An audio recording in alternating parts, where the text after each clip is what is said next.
And right now in the United States, a lot of people think that communism and socialism is the way to go. What would be your message to them? Because they think capitalism has failed them. Mucha gente en los Estados Unidos ahora creen que comunismo y socialismo es la manera de donde deberíamos ir. No, no, no, no. ¿Por qué? Eso es lo peor. ¿Qué sería su mensaje a ellos? Lo peor que tú puedes hacer en la vida es pasar al socialismo, al comunismo, porque es la gran mierda. No existe el que te vea la miseria, a la obstinación, al hambre, a la hostigación, a todo.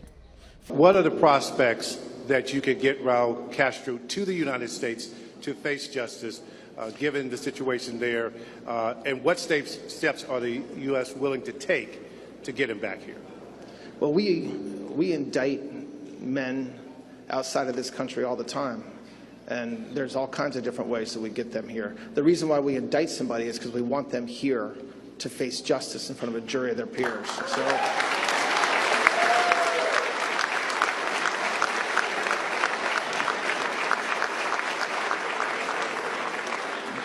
I was just watching, we have big news on Cuba, as you know, with the indictment of Castro. So a lot of people have suffered very big, very at levels that few people would understand. And I think the Cuban population of Miami and certainly beyond Miami, people that came there that were decimated, whose families were ruined, appreciate what the Attorney General just did today and was just doing now. He's just watching it. So we have Cuba on our mind. Very important. It's been a lot of problem for a lot of years, and this was I think it was a very big moment for people that, not only Cuban Americans, but people that came from Cuba, that want to go back to Cuba, people that want to see their family in Cuba. I think this is a very big day, very important day. Hi, you all. I just did a bonus episode of my podcast, Bleep with Anna Navarro, breaking down the reasons, the politics, the history, the facts behind today's indictment by the U.S. government against Raul Castro, the dictator in Cuba. Listen, Trump does a lot of crazy shit for crazy reasons. This was justified and warranted.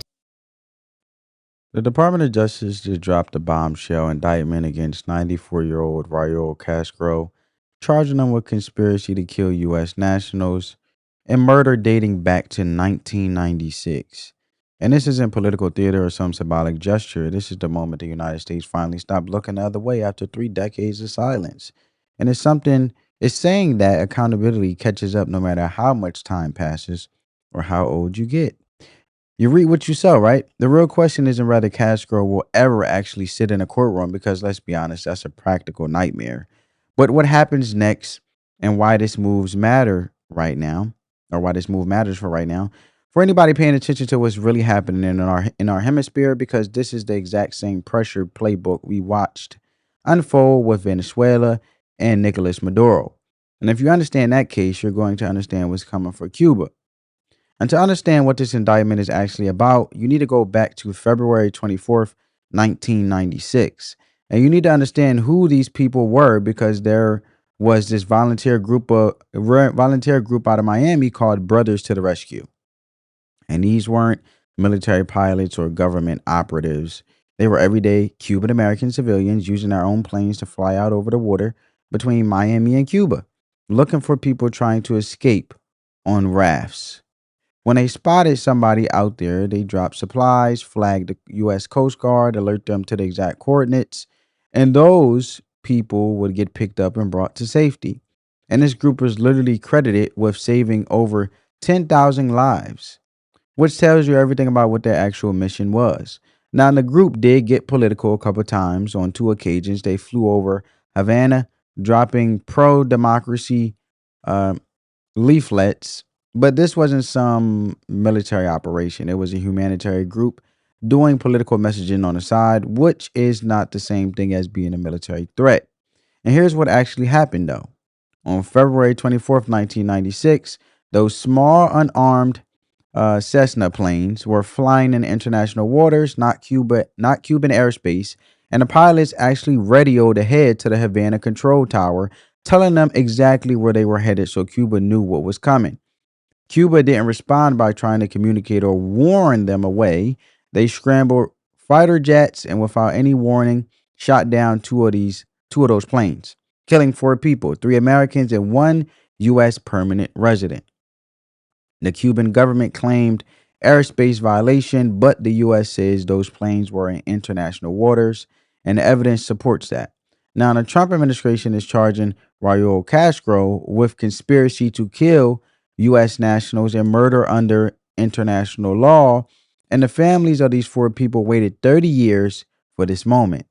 When the acting attorney general announced his indictment at the Freedom Tower in Miami, there were standing ovations from the families because they finally had somebody in government taking their law seriously instead of looking away. That building is the same Cuban refugee center from the 1960s and 1970s, where asylum seekers came looking for help, and the timing matters here. The Trump administration announced this is on Cuban Independence Day, in the exact location this was announced. And the symbolism is crystal clear for every exile waiting for justice. Accused Cuba's former authoritarian leader of murdering American citizens. Acting U.S. Attorney Todd Blanche was here in Miami inside this building. It's called the Freedom Tower, and for years it was known as the Cuban Refugee Center, essentially an Ellis Island for Cuban expats here in Miami. In the 1960s and the 1970s, this was a place where Cuban asylum seekers came to get help in the United States. And so there's a lot of symbolism around this building. There's also a lot of symbolism about the day this is happening. This is Cuban Independence Day. And on this day, the Trump administration is taking new steps in a push for holding accountable Raul Castro. That name might sound familiar. Raul Castro is the former authoritarian leader of Cuba. He is also the brother of the late Fidel Castro, who was the leader of the 1959 Communist Revolution, which changed the future of U.S.-Cuba relations and led to decades of tension. Multiple people are named in this indictment that was just unsealed, but Raul Castro himself is charged with 1 count of conspiracy to kill U.S. nationals, 2 counts of destruction of aircraft, and 4 counts of murder. This indictment centers around an incident from February 24th, 1996. So we're talking more than 30 years ago. There was this group in Miami called Brothers to the Rescue. It was a volunteer Cuban-American exile community group that would fly over the water between Miami and Cuba. They would look for people who were fleeing Cuba in rafts. They would drop supplies. They would flag the U.S. Coast Guard. This group is credited with helping to save over 10,000 lives. So this was no small effort. The group also at times would get political. At least twice, they penetrated Cuban airspace, flew over Havana, and dropped pro-democracy leaflets. But bottom line, a congressional report has said that this group was unarmed, and we also know that one of the pilots from the Brothers to the Rescue group had alerted the control tower in Havana that they were heading that way. So these Brothers to the Rescue planes are heading toward Cuba. Cuba scrambles fighter jets and shoots down 2 of these small Cessna planes, and 4 people were killed, 3 Americans and 1 U.S. permanent resident. Cuba said that the planes violated its airspace. The U.S. government says these planes were in international waters, says this was a violation of international law, and now the Trump administration is trying to get justice in American court. We are announcing an indictment charging Raul Castro and several others with conspiracy to kill U.S. nationals. As Acting Attorney General Todd Blanche started reading through the details of this, there was applause and even standing ovations from the crowd here at the Freedom Tower, which was filled with dozens of people, including family members of those who were killed. I had the chance to speak with some of those family members. It was something unexpected, maybe that had been put in the back of my mind, but always wanting it, that this day would come. There are also questions about the practicality of this. Will Raul Castro ever actually face justice in the United States? He is 94 years old. Of course, the Cuban government and the U.S. government are not on the best of terms. Here's what the acting attorney general said. We expect that he will show up here by his own will or by... What's absolutely fascinating about this moment is watching who celebrates and who gets angry, because it tells you everything about where people actually stand on the issue of freedom versus ideology. And here's the pattern you're seeing. You got the Cuban diaspora in Miami and exiles across the country in the streets celebrating because these are people who lived under that regime. who had their families decimated by it, whose loved ones disappeared or were executed, and they finally see the U.S. government taking their suffering seriously instead of treating it like some abstract historical footnote that doesn't matter anymore. But at the exact same time, you got the media figures and politicians who spent all their time lecturing America about the defenders of democracy and freedom suddenly arguing against holding a dictator responsible for murdering American citizens. And that hypocrisy is impossible to ignore when you're actually paying attention to what's happening. And the real story here is the contrast. People who came from socialism are in the streets celebrating, while people who never lived under socialism are seething over the fact that a communist dictatorship is being held accountable for its crimes. And that tells you everything you need to know about where the ideological lines actually fall in this country. You got Marco Rubio. He's addressing the Cuban people directly in Spanish, offering them a better path forward. And that's exactly what diplomacy should look like in this situation, because he's not talking to the American press or American voters. He's communicating directly to Cuba and the people there, saying, look, we're offering you a different direction. We are offering you real support, but the choice is yours and it's up to you.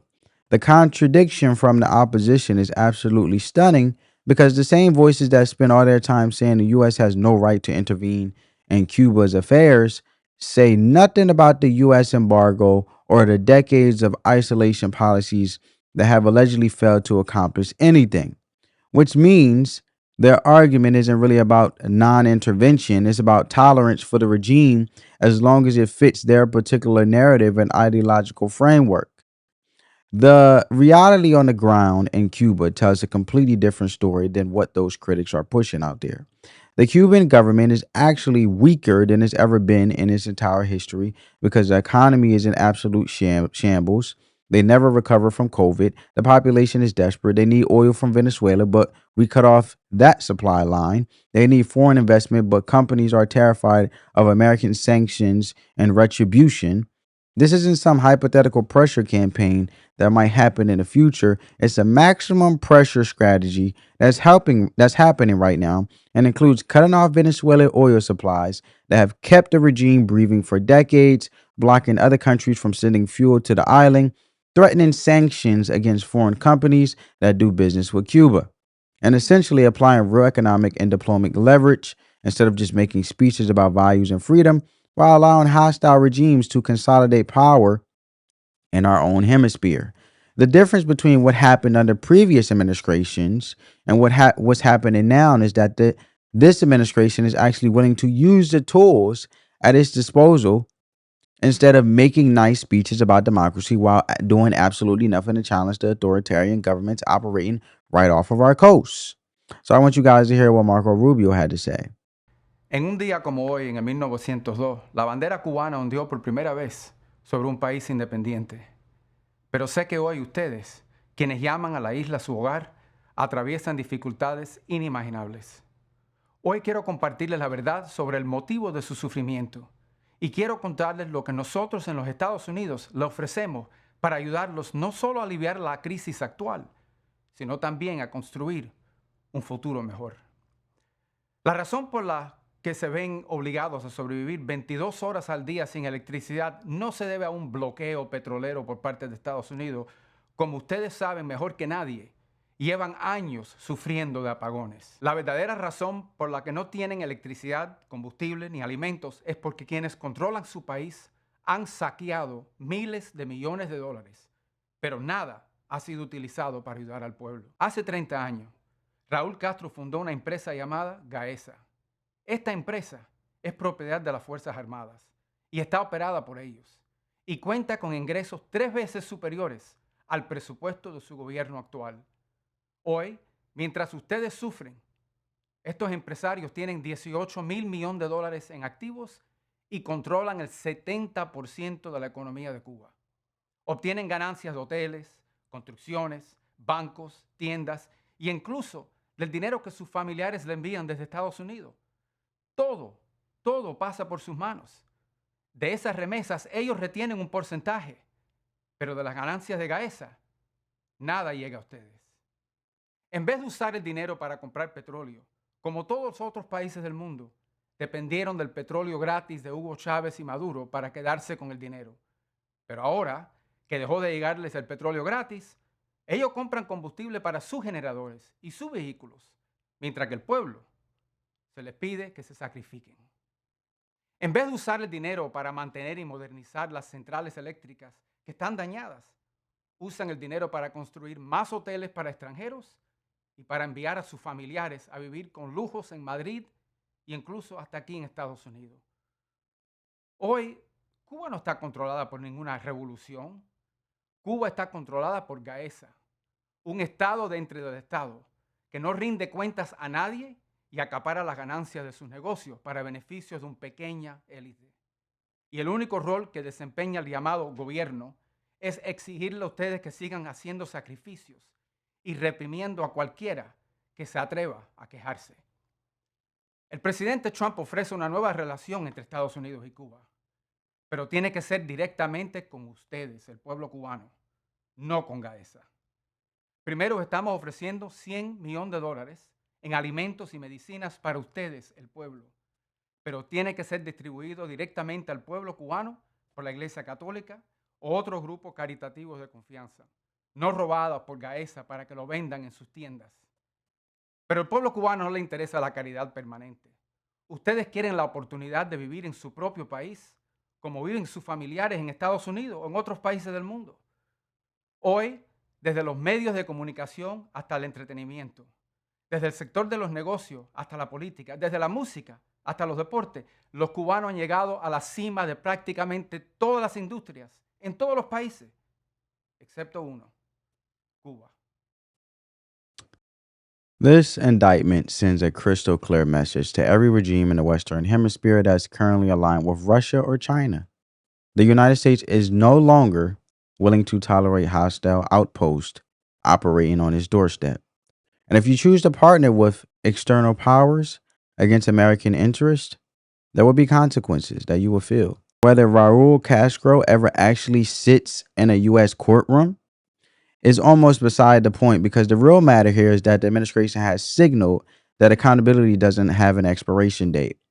And even dictators in their 90s can face justice for crimes against American citizens, regardless of how many decades have passed. This is the exact same playbook we watched unfold with Venezuela and Nicolas Maduro. And if you paid attention to that case, you understand the formula. You start with an indictment that establishes criminal liability under international law. Then you layer on the maximum pressure campaign through economic sanctions and diplomatic isolation. And then you create conditions where regime change becomes inevitable, because the government has to choose between collapsing under the weight of that pressure or negotiating a peaceful transition away from power. The Cuban government now faces that identical choice. They can fold and negotiate a path toward a transition, or they can watch the U.S. systematically apply increasing economic and diplomatic pressure until the system cannot sustain itself and crumbles from within. If this strategy successfully removes the Castro regime from power, it fundamentally reshapes the political landscape of this country for decades, because voters will remember who actually fought for freedom in the hemisphere and who just offered platitudes and speeches, while dictators remained in power oppressing their people. The Cuban American community in South Florida and beyond has been waiting 65 years for accountability and a realistic path toward a free Cuba. And this move represents the first time in generations that the U.S. has applied real pressure instead of symbolic gestures and empty promises. This isn't about imperialism or intervention for its own sake. It's about the bedrock principle that when a government murders American citizens, that debt gets called due regardless of how much time passes or how convenient it would be to forget about it and move on. The lesson here is straightforward and simple. You don't earn a pass on your past crimes just because you're old or because decades have gone by. And the U.S. is finally reclaiming its role as a leader that values constitutional rights and the rule of law over ideological tolerance for authoritarian oppression. Today is the day, after 30 years, that 94-year-old Raul Castro gets indicted. What does that mean for you? Excellent. It's time for that. We do need something like that to happen continuously. That guy has killed so many people, not only 30 years ago, but since way 59. He's been killing people. So he is a murderer. He should not be anything connected to any government, not only in Cuba, anywhere else. And I think that a lot of us are going to be extremely happy if he is indicted and brought here. Obviously, I don't know how far he's going to get here. They won't be able to bring him to Miami because they'll get rid of him. Apparently, the guy is not only a commie, he is also a murderer. I do want to bring in Oscar Fernandez here with me. Nice. He left Cuba in 1961 when you were just 15 years old. That is correct. Tell me about what today means in the news of the indictment of Raul Castro. It means some justice for the Cuban people. For 67 years, I'm sorry, we have been ignored by everybody, the United Nations, the Organization of American States, the European Union, everybody. So we hope this is the beginning of the downfall of the Castro regime. I'm sorry, a little emotional. And we're ready to go back and help in the reconstruction of our country. With work, with money, with investment, and with love. That has been lacking in Cuba for the last 6 decades. So Donald Trump said that Cuba was nice, and today we started to see what that really means. Today, the United States government officially indicted Raul Castro. And so what we're starting to see is the administration essentially creating the pretext, the story, the words to eventually down the line justify some type of intervention in Cuba, perhaps. Now, does this serve as psychological terror inside the island? No, who knows? Does this eventually drive Raul Castro to feel like a fugitive and to turn himself in? That seems incredibly, incredibly unlikely. Remember that he's 94 years old. But more than anything, what today was about, was really a symbolic gesture to Donald Trump's Cuban-American base, a base that has always been at the heart of his Latino coalition in the battleground state of Florida, in a base that, rightly so, and I understand, holds a lot of different mixed emotions and a lot of political trauma. A lot of people that were political prisoners, that fled, that are exiles, and that in Trump, in this move, many believe that they are somehow closer to a free Cuba than they were before. But unfortunately, and I say this one with pain, unfortunately, that feeling is based on an illusion. The illusion that Donald Trump is a liberator and not a strong man. Hands off Cuba. The U.S. has no right to starve the people there, embargo the people there, terrorize the people there, go in and take it over. The U.S. has no fucking right. It is so disgusting. I have to say, it's so fucking disgusting. It's beautiful that 7 or 8 million people came out for No Kings. It's really good that they stood against Trump in some way. But it is so disgusting that people are protesting about us and our country and ignoring the violence that this country is inflicting on the rest of the world. This country should have shut the country down. When Trump went in and kidnapped Maduro, fucking goes in and kidnaps a head of state and takes him out and locks him up in fucking Brooklyn and says, I'm going to run your country. This country should have been shut the fuck down. It's disgusting. And now with what's happening to Iran, and people are like, oh, I hope it doesn't happen. What the fuck are you doing about it? And people lie to themselves and they say, well, we can't stop it anyhow. Bullshit. That's a fucking excuse to sit on your ass. People rising up have done a lot of fucking good. No, it doesn't solve the problem if we don't make a revolution, but people have stopped crimes by standing up, and they've gotten a sense of their strength. And when people stand up, they also start to ask why and start to look deeper into the problem, and it can be a big accelerant for getting ready for revolution. So I think in terms of my first thing on Cuba, people should not let the U.S. continue to fucking starve the people there.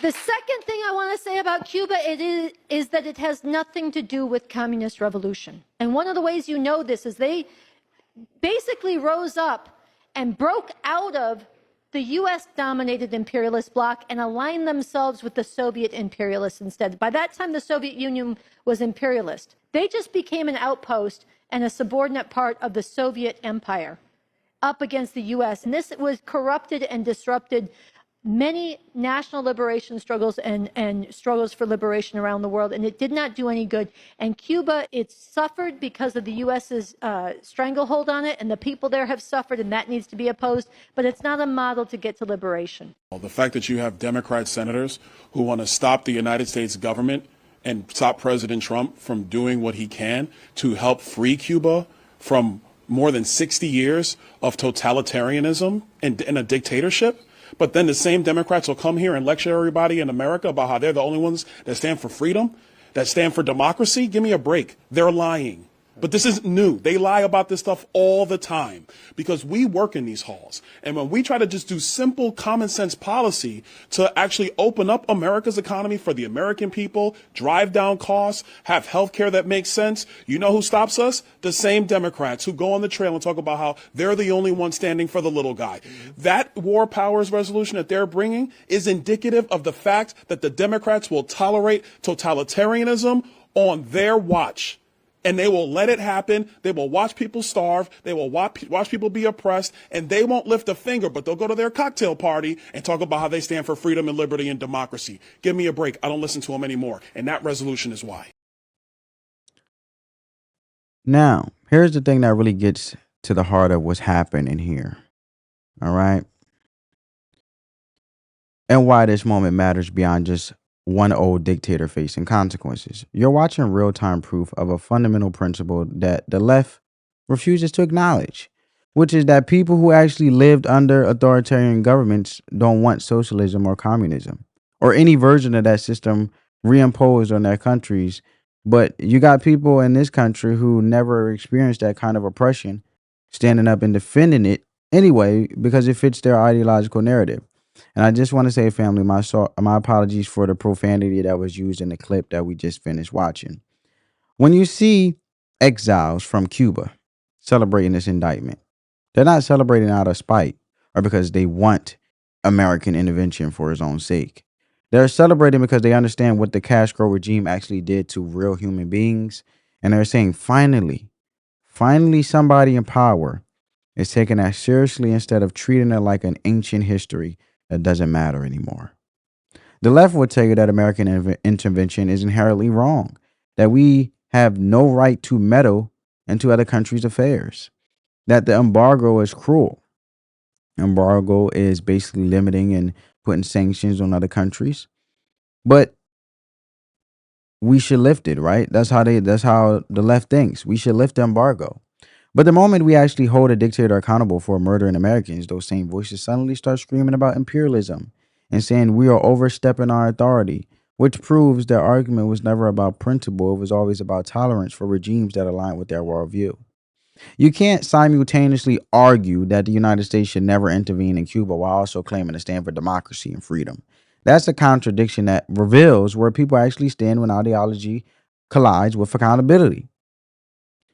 And you can be against unnecessary military intervention and still support holding dictators accountable for crimes against humanity and murder of American citizens. Those aren't mutually exclusive positions. In fact, they are completely compatible with the rule of law. And what we're seeing with this indictment is the United States finally saying that we don't care if you're a communist dictator or you're a communist dictatorship or a socialist regime or aligned with Russia or China. If you kill Americans, that creates a debt that would be called due. And that's not imperialism. That's the foundation of how a functioning legal system actually works. When the left argues against this accountability, they're making an argument that says certain governments should be exempt from the rule of law based on their ideology, which is the opposite of what they claim to believe in. And that hypocrisy is what drives people crazy when they actually pay attention. The families of those 4 people who died in 1996 waited 3 decades for somebody in government to take their loss seriously. And now that it's finally happening, the response from the left is to defend the government that killed them, which tells you everything about whose side they're really on.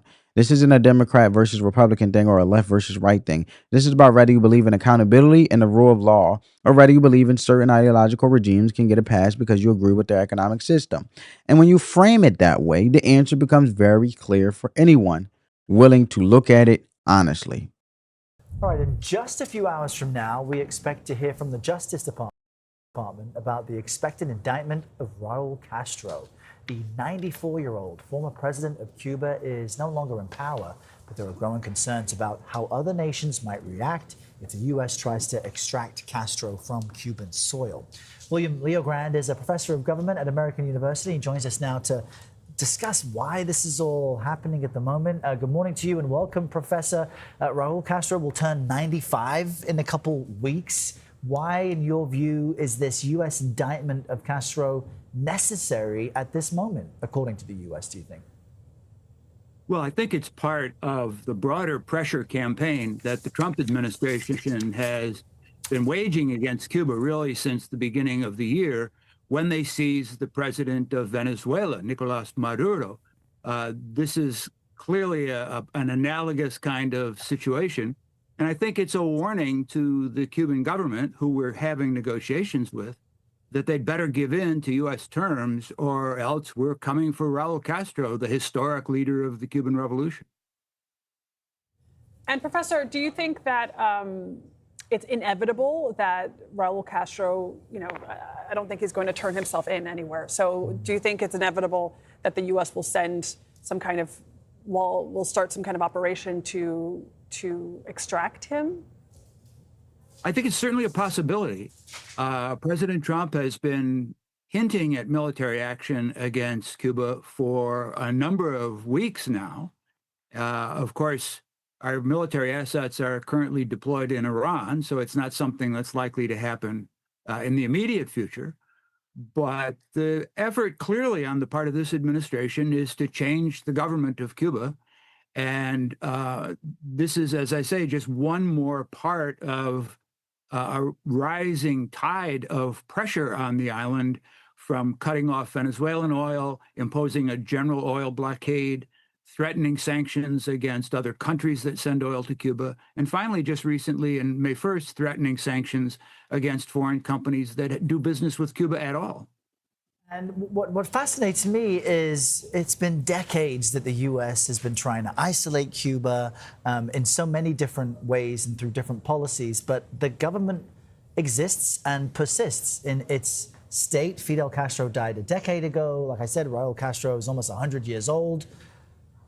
What is the motivation for the U.S. to add to this pressure campaign now? Is it because they feel this regime is on its last legs? Isn't there also a risk to opening this door? Well, certainly the Cuban government is probably weaker today than it has been historically. The economy is in bad shape. It's never really fully recovered from the COVID pandemic. And we have a Secretary of State who is of Cuban-American heritage and who identifies with the constituency in South Florida that has been pressing for the United States to overthrow the Cuban government ever since 1959. And Professor, why do this? What type of risk does Cuba pose to us? Well, of course, they're claiming that it's a threat because it has a good relationship with Russia and China, who the administration sees as extra hemispheric powers, and they shouldn't have a presence in our hemisphere, according to the Don Roe doctrine. But Cuba doesn't really pose a military threat to the United States.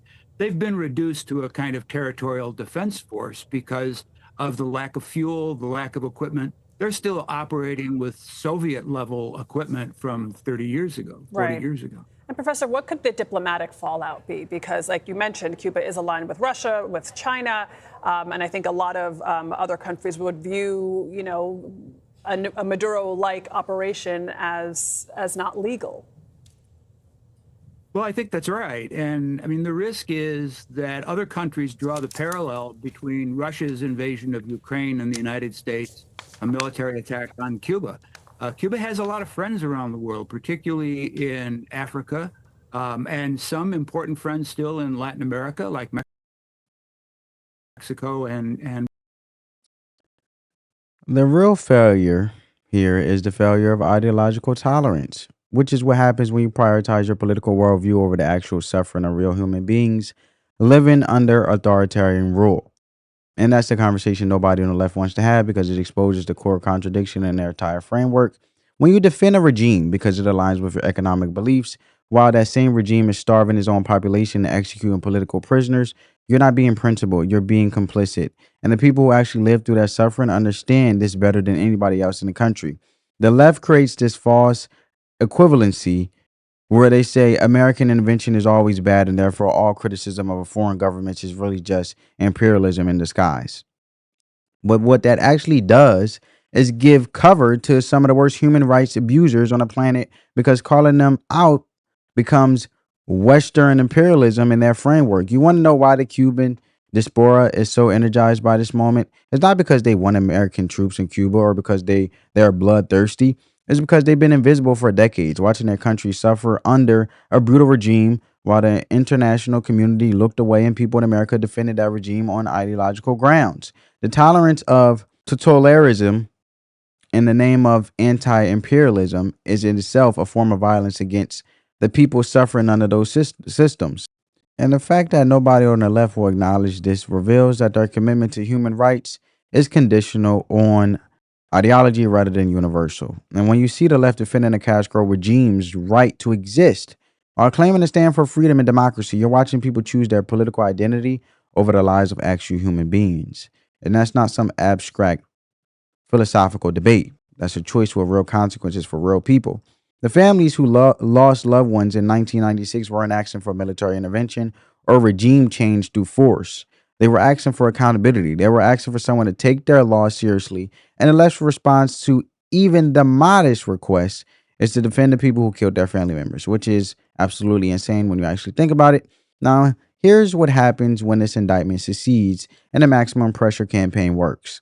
The Cuban people get access to freedom, they get access to markets, they get access to investment and opportunity, and they get to build a country based on their own choices rather than having every aspect of their lives controlled by a military dictatorship. The reconstruction of Cuba doesn't have to be American occupation or imperialism. It can be Cuban exiles returning home with capital and skills. It can be American businesses investing in Cuban entrepreneurship. It can be a free Cuban government making its own decisions without a strong man telling them what to do. But none of that happens if the left gets its way and we maintain ideological tolerance for a regime that's already killed thousands and imprisoned countless more. What this indictment actually represents is a moment where the United States is saying that our commitment to accountability and the rule of law is stronger than our willingness to excuse autocracies in the name of ideological consistency. And that's the position the left can't defend without fully exposing what their priorities are, that their priorities are backwards. The cost of ideological tolerance isn't just political, it's measured in human lives and families torn apart and people drowning in the ocean trying to escape, and descendants disappearing in prisons. And when the left prioritizes defunding the system over defending the people crushed by that system, they're choosing a side, and it's not the side of freedom. The bill comes due, always has and always will. And this indictment is the moment when 3 decades of waiting finally transforms into real accountability with real consequences. Watch what unfolds over the next weeks and months, because Cuba's government is facing a choice. They can negotiate a transition towards freedom and save themselves, or they can watch everything they built crumble under pressure until they have nothing left to negotiate with. Either way, the era of looking the other way is finished, and the era of accountability without expiration dates has begun. Subscribe and watch what happens next. Spread that peace, love, and positivity. Let the love supersede the hate, family. I'll catch you in the next one. On that note, peace.